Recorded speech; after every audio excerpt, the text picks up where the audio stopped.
Evo ovako, ajde da napravimo Sonji doručak.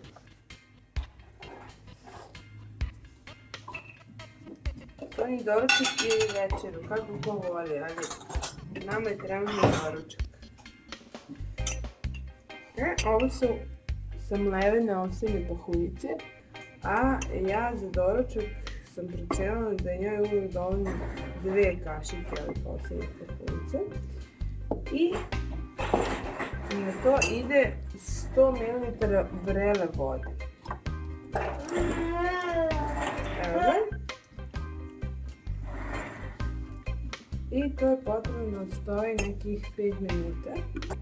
Ovdje se nalazi brusnice.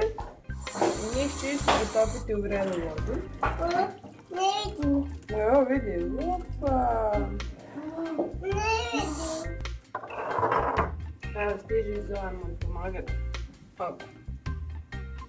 Maga. Šta je ovdje?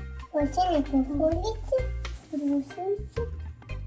Sad kad su malo popustile brusnice, sad ću ih izmiksati zin i pomešat ću sa ovsenim pahuljicama i to je to. Evo ga. Dobili smo džem od brusnice, koji ću sada dodati ovdje.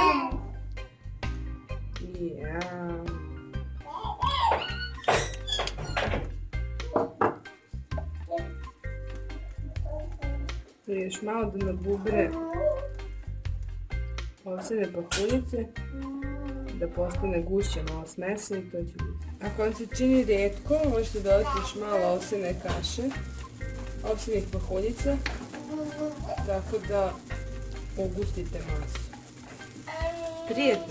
Prijetno vam bilo i pišite u komentarima da li vam se sviđa i da li vaše bebe vole ovo jelo.